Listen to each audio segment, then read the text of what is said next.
By the time the next presidential election after this one rolls around, the map you're looking at right now will be wrong. Not because borders will change, not because of any constitutional amendment, but because millions of Americans are right now in the middle of one of the largest internal migrations in our nation's history. And that migration is about to reshape political power in ways that could determine who wins the White House for decades to come. Here's what the data shows.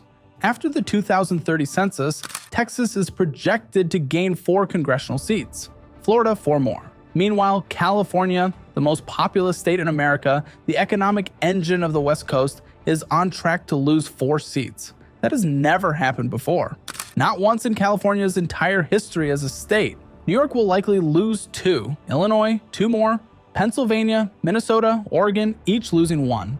Add it up and you're looking at a transfer of roughly 9 to 11 electoral college votes from states that have historically leaned Democratic to states that have historically leaned Republican. Now here's where it gets interesting. In 2020, Joe Biden won the presidency with 306 electoral votes. He did it by holding the so-called blue wall, Pennsylvania, Michigan, and Wisconsin, while flipping Arizona and Georgia. If you replay that exact same election with the post-2030 electoral map, Biden's margin shrinks. The path to 270 gets narrower for Democrats and wider for Republicans before a single vote is even cast. Republican strategist Frank Luntz put it bluntly, if these projections hold, Republican candidates in the 2030s could win the presidency without needing Pennsylvania, Michigan, or Wisconsin at all. But this isn't really a story about partisan advantage. Both parties will adapt. What this is about is something much bigger. A fundamental restructuring of where Americans live, where they work, where they build their lives, and ultimately where political power resides in the 21st century. So the question isn't whether this shift is happening. The census data makes that undeniable. The question is, why? Why are millions of Americans packing up and moving? Why are some states growing explosively while others stagnate or shrink? To understand that, we need to start with how the system actually works. Every 10 years, the United States conducts a census. It's mandated by Article 1, Section 2 of the Constitution, an actual enumeration of every person living in the country. But the census isn't just a head count. It's the mechanism that redistributes political power. Here's how it works. The House of Representatives has 435 seats. That number has been fixed since 1929. Every state gets at least 1 seat no matter how small its population. After that, the remaining 385 seats are distributed based on population using something called the method of equal proportions. This is where it gets mathematically interesting and politically consequential. The method of equal proportions uses a priority formula that ranks each state's claim to every seat from the 51st to the 435th. It accounts for both total population and current representation, creating diminishing returns for larger states. What this means in practice is that apportionment is a zero-sum game. There are only 435 seats. If Texas gains 4 other states have to lose them. Every seat California loses goes to another state, likely Texas or Florida. And here's the crucial point that most people miss. A state doesn't need to lose population to lose a seat. It just needs to grow slower than the national average. Think about that. You could have a state that adds 100,000 residents over a decade. But if that state was already large and other states are adding 500,000, that slower growing state will lose representation even as its population increases. This is exactly what's happening to states like Minnesota and Pennsylvania. They're not shrinking in absolute terms. They're just being outpaced by faster growing states. Now, why does this matter for presidential elections? Because electoral college votes are calculated as the sum of a state's House seats plus its 2 Senate seats. When Texas gains 4 House seats, it gains 4 electoral votes. When California loses 4 seats, it loses 4 electoral votes. The total number of electoral votes stays fixed at 538, but the distribution shifts, and with it, the entire calculus of how to win 270. Let's look at the specific projections based on the Census Bureau's 2025 population estimates. Texas currently has 40 electoral votes. After 2030, it's projected to have 44. Florida currently has 30. After 2030, that rises to 33 or 34, depending on which projection you use. California currently has 54 electoral votes, the biggest prize on the map. After 2030, it drops to 50. New York goes from 28 to 26. Illinois from 19 to 17. Smaller shifts happen across a dozen other states.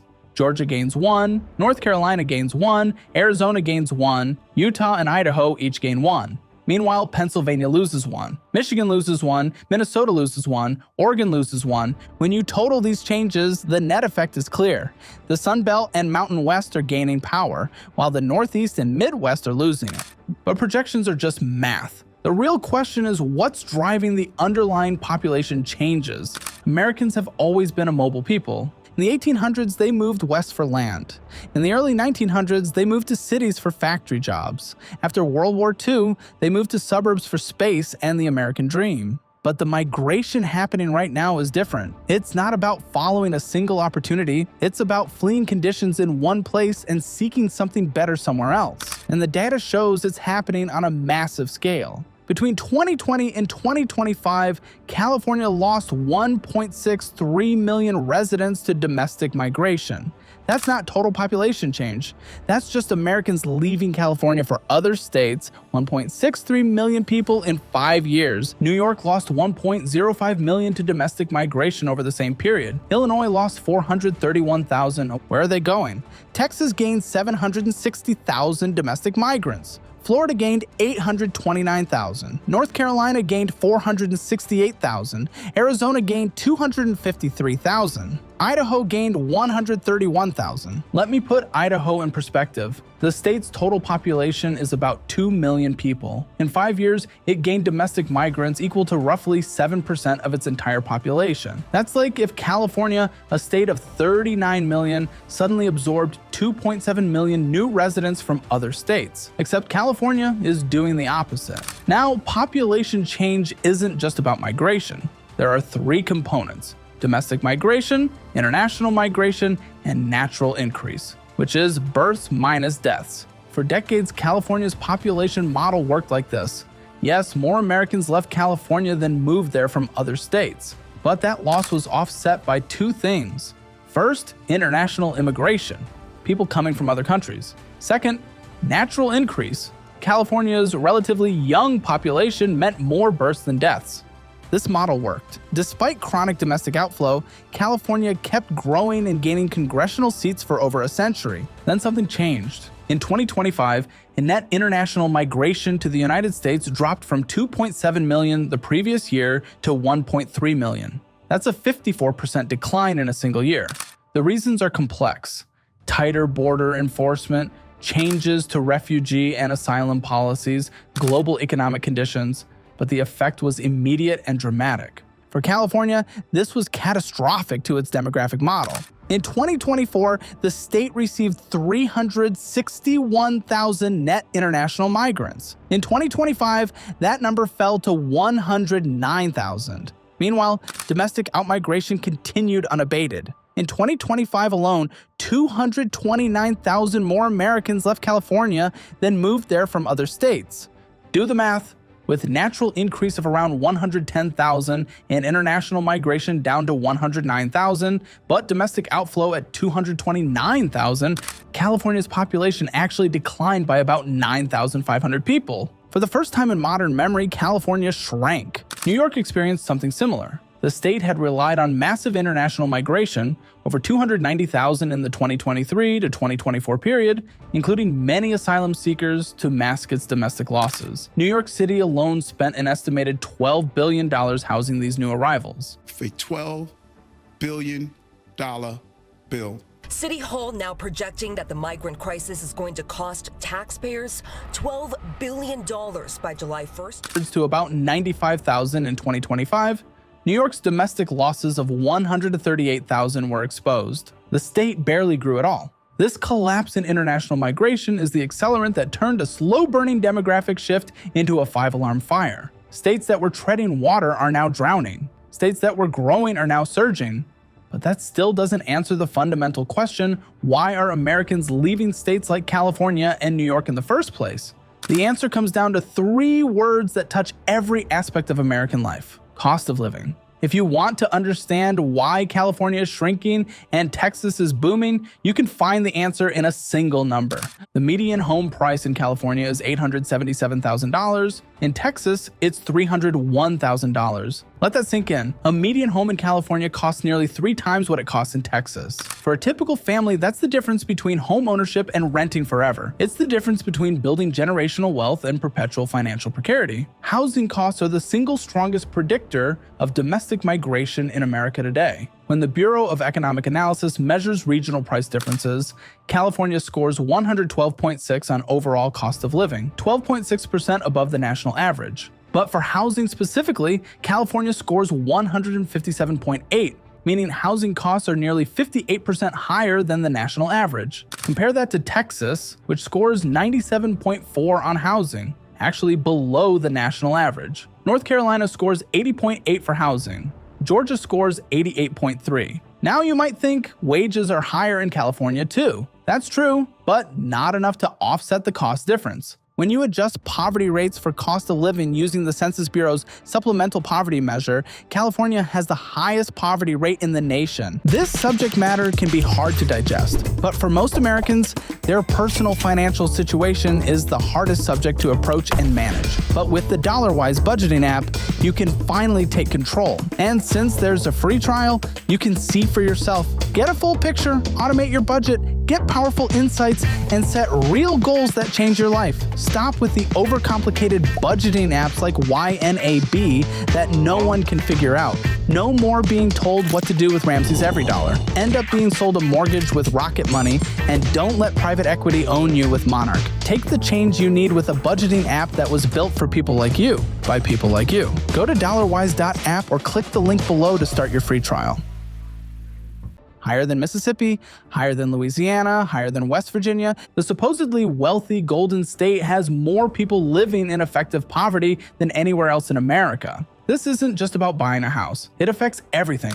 Median rent in California is $2,413 per month, 70% above the national average of $1,408. In San Francisco, fair market rent for a 2-bedroom apartment exceeds $3,000. That's $36,000 a year just for shelter before you pay for food, transportation, healthcare, childcare, or anything else. What happens when housing becomes unaffordable for working and middle-class families? They leave, and they're leaving in unprecedented numbers. But here's what makes the situation self-perpetuating. The reason housing is so expensive in California is partly because the state doesn't build enough of it. And the reason it doesn't build enough is a complex web of environmental regulations, local zoning restrictions, and political opposition to development. California needs about 315,000 new housing units every year to meet demand. It consistently falls far short. In 2024, California permitted housing at a rate of about 0.58 units per 1,000 residents. Texas permitted housing at a rate of 1.67 per 1,000 residents, nearly 3 times California's rate. This is what economists call housing elasticity. When demand increases in Texas, developers can respond by building more housing relatively quickly. Sprawling suburbs expand, new communities spring up, prices stay manageable. When demand increases in California, the supply response is constrained by regulation, so prices just go up. The result is a self-reinforcing cycle. High housing costs push people out of California. Those people move to Texas, where housing is more affordable. More demand in Texas leads to more construction. Meanwhile, California's population decline doesn't reduce prices much because the supply side remains constrained. But housing isn't the only factor. There's another number that matters enormously: taxes. Texas has no state income tax, neither does Florida or Tennessee, or Nevada, Wyoming, South Dakota, Washington, Alaska, or New Hampshire. California has a top marginal income tax rate of 13.3%, the highest in the nation. New York's top rate is 10.9%. Illinois has a flat 4.95% rate, but makes up for it with property taxes that rank second highest in America. For a high-income earner, a tech executive, a doctor, a successful small business owner, the difference between living in California and living in Texas could be tens of thousands of dollars per year. For someone earning $500,000 annually, California's state income tax alone could approach $60,000. In Texas, that number is zero. This creates a powerful incentive structure, especially for mobile, high-earning professionals. And the pandemic proved that many of these professionals are extremely mobile. When remote work became widespread in 2020 and 2021, it severed the geographic link between job and residence for millions of knowledge workers. A software engineer at Google no longer needed to live in Mountain View. A financial analyst at Goldman Sachs no longer needed to be in Manhattan. They could work from Austin, or Miami, or Boise, or Nashville, and many did. By 2025, approximately 22 to 28% of the U.S. workforce operates remotely, at least part-time. Over 32 million Americans work from home. For these workers, the question is no longer, where is my office, but where do I want to live? And increasingly, the answer is somewhere cheaper. The corporate migration tells the same story as the human one. Between 2018 and 2024, over 560 corporate headquarters relocated across state lines. The biggest winner by far was Texas, which gained 209 headquarters. Dallas-Fort Worth alone gained 100. Austin gained 81. The biggest loser was California. San Francisco lost 156 corporate headquarters. Los Angeles lost 106. The list of companies that moved to Texas reads like a roster of American business: Tesla, Oracle, Hewlett-Packard Enterprise, Caterpillar, Charles Schwab. These moves aren't just symbolic, they bring jobs, tax revenue, and ancillary economic activity. When Tesla moves its headquarters to Austin, it doesn't just bring Elon Musk's desk, it brings engineers, executives, suppliers, restaurants, services, an entire ecosystem. In 2024 alone, 96 companies announced headquarters relocations, a five-fold increase from the 18 relocations in 2023. The destination pattern is consistent: Texas, Florida, Tennessee, North Carolina, Nevada. When executives are asked why they moved, they cite multiple factors: business climate, access to talent, quality of life, proximity to customers. But tax incentives consistently rank near the top. Now, critics of the low tax states win narrative point out that low taxes don't automatically mean good outcomes. They note that Texas has higher property taxes than some income tax states. They observe that states without income taxes often have regressive structures that burden middle and lower income residents. These are fair points, but the data is the data. The states with no income tax, Texas, Florida, Tennessee, Nevada, are among the fastest growing. The states with the highest income taxes, California, New York, New Jersey, are losing the most residents. You can debate whether this is good policy or bad policy. What you can't debate is that it's happening. Let's look more closely at the states winning this demographic competition. Texas is the undisputed champion. The state added 391,000 residents in the year ending July 2025. More than any other state, its population hit 31.7 million, and it's on track to potentially surpass California as the most populous state by 2040 or 2045. What makes Texas unique is that it's firing on all three demographic cylinders simultaneously. It has strong natural increase, about 158,000 more births than deaths annually, because its population is young and fertile. The median age in Texas is 35, making it one of the youngest states in the nation. It has strong international migration, bringing in 167,000 immigrants in 2025 despite the national slowdown. And it has strong domestic migration, attracting 67,000 net domestic migrants in 2025. The economic fundamentals are equally strong. Texas led all states in job creation in 2024, adding 284,000 net jobs. The state's unemployment rate hovers around 4.1% below the national average. Major employers continue expanding. Samsung is building a $17 billion semiconductor plant in Taylor. Texas Instruments is investing $30 billion in new facilities. The Austin tech scene continues to grow. And critically, housing construction keeps pace with demand. Texas permitted over 136,000 new residential units in 2023, representing 15% of all new housing permits nationwide despite having only about 9% of the national population. Florida is a different story but equally successful. The Sunshine State added nearly 197,000 residents in 2025, bringing its total to 23.4 million. But unlike Texas, Florida's growth comes almost entirely from migration. Natural increase is actually negative. Florida has more deaths than births annually because its population skews older. About 21% of Florida residents are over 65, compared to 17% nationally. So how does Florida keep growing? Massive migration. The state led the nation in international immigration with 179,000 new arrivals in 2025. It also attracts consistent domestic migrants, particularly retirees from the Northeast and Midwest. The Florida playbook is simple: no income tax, warm weather, beaches, and retirement-friendly policies. Social Security isn't taxed. Pension income isn't taxed. For a retiree on fixed income, moving from New York to Florida can mean a 10% raise without changing anything about their lifestyle. Florida does face challenges Texas doesn't. Property insurance costs have skyrocketed, rising 35% in 2 years. Climate risks from hurricanes and rising sea levels are growing concerns.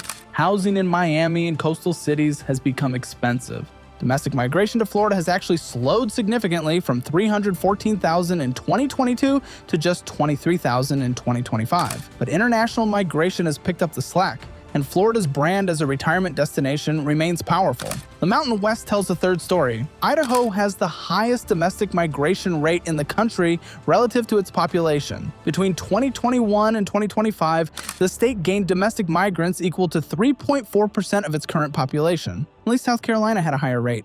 Why Idaho? It's partly a California spillover effect. The drive from Los Angeles to Boise is about 700 miles. Long but doable for someone willing to trade $800,000 home prices for $350,000. Idaho has lower taxes, less traffic, access to outdoor recreation, and a cost of living well below the national average. Utah combines high migration with something else: the highest birth rate in the nation. Utah's total fertility rate significantly exceeds the national average. This means Utah grows from within even as it attracts migrants to its Silicon Slopes tech corridor around Salt Lake City. Arizona is becoming a manufacturing powerhouse, particularly for semiconductors. Taiwan Semiconductor Manufacturing Company is building a massive $40 billion fabrication facility outside Phoenix. Intel is expanding its Arizona operations. These investments bring high-paying jobs and attract engineers from across the country. Now let's examine what's happening in the states losing representation. California's story is almost tragic in its dimensions. This is the state that defined American aspiration for most of the 20th century. The gold rush, Hollywood, Silicon Valley, aerospace. California was where America invented its future, and now people are leaving. We've discussed the numbers. 1.63 million net domestic migrants lost between 2020 and 2025, a net population decline in 2025, the first in modern history, a projected loss of 4 congressional seats, something that has never happened to California before. Take a moment and get some free, easy money. With a Chime checking account and my link, you can get $350 when you set up direct deposit, and pair that with a nation-leading high-yield savings rate. There's literally no reason not to sign up right now. Chime.com/Caleb or link in the description below. The causes are straightforward: housing that costs 3 times the national average, taxes that rank highest in the nation, and a regulatory environment that makes building new housing or starting new businesses exceptionally difficult. California has the highest effective poverty rate in the country when you account for cost of living. It has the highest homelessness rate, about 10 times higher than Mississippi. Over 10,000 millionaires left California in 2024 alone, taking billions in taxable income with them. The state faces a doom loop. As high earners leave, the tax base shrinks. As the tax base shrinks, the state either has to cut services or raise taxes further. Higher taxes push more people to leave. Meanwhile, housing costs stay high because California still won't build enough housing to bring prices down. There are countervailing forces. California's tech sector remains dominant globally. Its universities are world-class. Its weather, setting aside drought and fire risks, is desirable. International migration still brings talent and energy, but the trend lines are clear.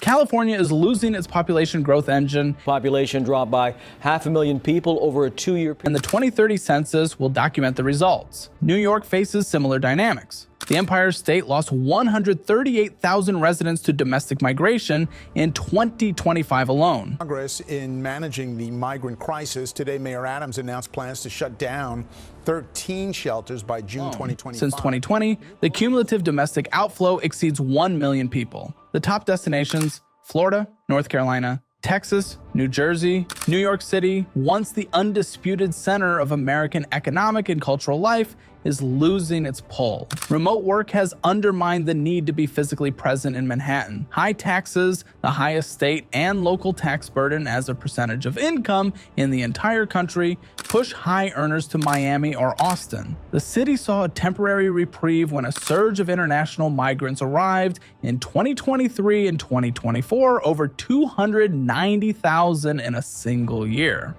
New York City spent an estimated $12 billion housing these new arrivals.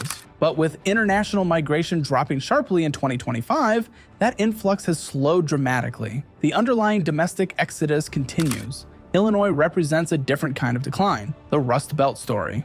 Chicago was once the industrial heart of America, the meatpacking capital, the rail hub, the place where American manufacturing met American agriculture. But deindustrialization hollowed out the economic base decades ago, and the state has never fully recovered. Illinois has lost population for 10 consecutive years through 2023. It has the highest combined state and local tax burden in the nation when you account for property taxes, income taxes, and fees. Property taxes in Illinois are the second highest in America, driven by unfunded pension obligations that require ever-increasing levies. The Chicago metro area lost 46,000 residents since 2020. The city proper fell to 2.66 million, its smallest population since before 1920. An estimated 84% of Illinois' 1,294 communities have lost population since 2020. People leaving Illinois go overwhelmingly to lower tax states.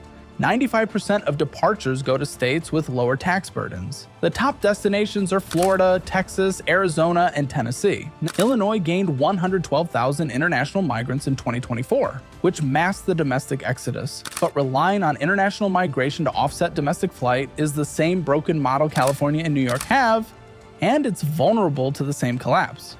The Rust Belt states of Pennsylvania, Ohio, and Michigan share these challenges: aging populations, declining birth rates, persistent manufacturing job losses, harsh winters, and relatively high tax burdens compared to Sun Belt alternatives. Pennsylvania and Michigan are each projected to lose one seat. These are states that were once the swing states, the decisive battlegrounds in presidential elections. Their declining electoral power mirrors their declining populations.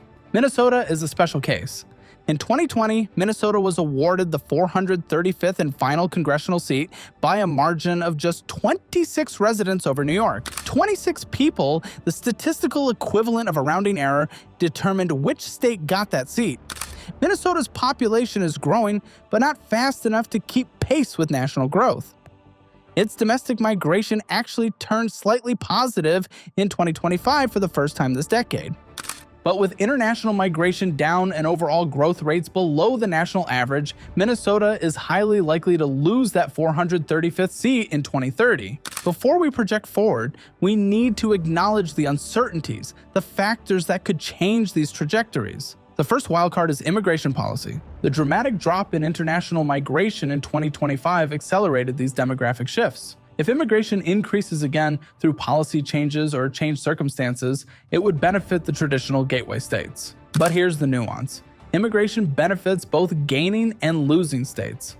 California needs immigrants to offset domestic outmigration, but Texas and Florida also receive large numbers of immigrants. Florida led the nation in international migration in 2025. So higher immigration doesn't necessarily favor one side over the other. It depends on where immigrants choose to settle. The second wildcard is housing policy. If California or New York meaningfully reformed their housing regulations, streamlined permitting, reduced environmental review timelines, preempted local zoning restrictions, they could potentially build their way out of the affordability crisis. This would reduce the push factor driving out migration. But political will for such reforms has been limited. Incumbent homeowners benefit from high prices and resist development. Environmental groups oppose construction, local governments resist state interference. The reforms that would be necessary to change the trajectory are exactly the reforms that face the strongest political opposition. The third wildcard is climate change. Some analysts predict that as climate impacts intensify, extreme heat in Arizona, hurricanes in Florida, drought in Texas, the Sun Belt's appeal will diminish. People will flee back north seeking more temperate climates. The evidence for this so far is limited. Florida continues to grow despite increasingly severe hurricane seasons. Phoenix continues to attract residents despite summer temperatures regularly exceeding 110 degrees. Air conditioning and infrastructure adaptations have allowed Sunbelt growth to continue. But there are warning signs. Florida's domestic migration has slowed dramatically, from 314,000 in 2022 to just 23,000 in 2025. Rising insurance costs and hurricane risk may finally be taking a toll. The fourth wildcard is census accuracy. The 2020 census had significant errors according to the Census Bureau's own post-enumeration survey. Florida and Texas were both undercounted. New York, Minnesota, Massachusetts, and Utah were all overcounted. If the 2030 census is more accurate or has different errors, it could shift seats at the margins. Remember, Minnesota won its seat in 2020 by 26 people. Michigan is projected to be within about 4,000 people of the cutoff in 2030. Small counting differences could move seats. There's also pending legislation that would add a citizenship question to the census and exclude undocumented immigrants from the apportionment count. Such a change would significantly affect states with large undocumented populations. California, Texas, New York, and Florida most of all. The political and legal viability of such measures remains uncertain, so what does this all mean? For presidential elections, the 2030 reapportionment will advantage the Republican Party, at least in the short term. The states gaining seats have voted Republican more consistently than the states losing seats. A Republican candidate in 2032 will start with a more favorable baseline than in 2024. But politics is not static. The people moving to Texas and Florida bring their views with them. Some are conservatives fleeing liberal states, but many are moderates or even liberals seeking affordability. Georgia and Arizona, both gaining seats, have become genuinely competitive swing states.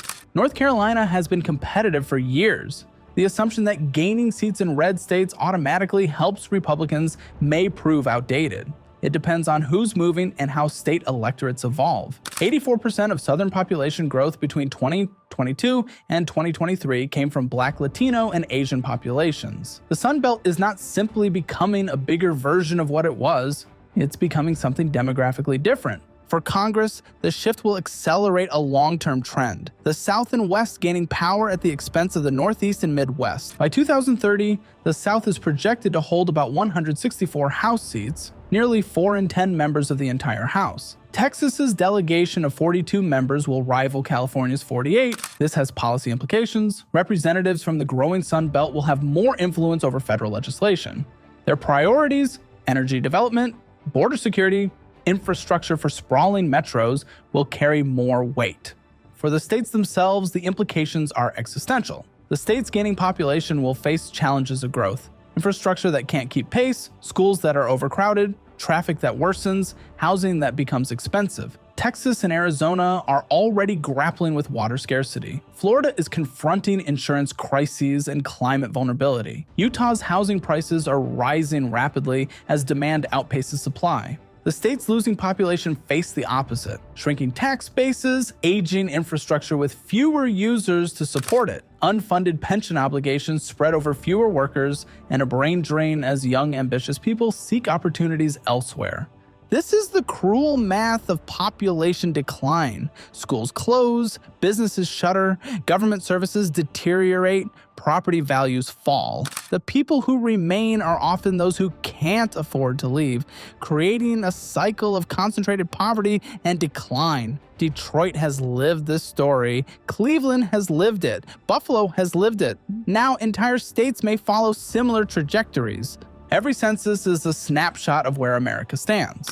The 2030 census will capture something remarkable: a nation in the midst of one of the largest internal migrations in its history. The forces driving this migration, housing costs, taxes, remote work, climate preferences, quality of life, are not temporary disruptions. They are structural realities that will persist long after the 2030 count is complete. Americans are voting with their feet, and the results are reshaping the electoral map, the economic geography, and the cultural landscape of the nation. For the states losing ground, the census will be a report card, and for many, a failing grade. The policies that drove residents away, restrictive housing regulations, high taxes, expensive business climates, have real consequences. Those consequences are measured in moving trucks and empty houses and congressional seats that will now represent somewhere else. For the states gaining ground, the census will bring new power but also new responsibilities. Managing explosive growth is not easy. Keeping housing affordable when everyone wants to move there is not simple. Building infrastructure for populations that barely existed a decade ago requires massive investment. The electoral implications are significant but not deterministic. Maps change, but so do voters. The coalitions of 2024 may not look like the coalitions of 2032 or 2040. What is certain is that power is shifting. The Northeast, which dominated American politics for 2 centuries, is declining. The Midwest, which was the swing region for a generation, is shrinking.